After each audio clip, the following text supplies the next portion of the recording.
Hey folks, welcome back to Mountain Heart Homestead. This is day 7 of January. It's 5 creators, 31 days, and your ultimate guide to preserving your pantry. And we are bringing you a no-soak black bean recipe. Now this is a Rebel recipe, and we started with 9 cups of dried black beans, put them in a colander, and gave them a good rinse. Now these are actually pretty clean, but we still pulled out anything we didn't like. There was a couple of rocks and a few split beans in there. And then we put just a little over a half a cup of beans in each pint jar. Now you don't want to use much more than that because these beans are going to swell up quite a bit during the canning process. And if you have more than that, you could end up with some siphoning and affect your lid seal. Once we did that, we filled each jar to within just a little bit less than a 1-inch headspace with hot water. And when I say hot, I mean almost boiling.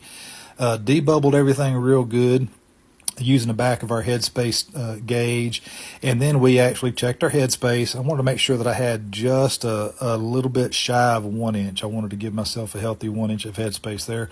Cleaned all the rims real good with white vinegar, put our lids and rings on. Of course, we use 4 jars lids, and got everything in our canner. We were able to double stack 17 pints in our Presto 23-quart canner. And then we set that up, got it processing, and we processed it at 11 pounds for 75 minutes. Now, after our 75 minutes, we allowed the canner to cool off, and then we pulled the beans out and set them on the counter to rest, and they looked fabulous. We'll use these in soups and stews.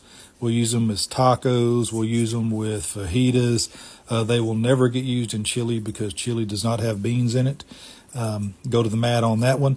And after 12 to 24 hours, it is safe to remove the rings and test your lid seal. That's what I'm doing there. And then I washed them real good and got ready to put them into the pantry. And again, this is 17 pints. These cost us about 27 cents a jar, which is quite a bit cheaper than what you're going to pay for at your big box store supermarket. Now, be sure to watch for Savannah's orange jam recipe for day 8 of January. And as always, happy canning.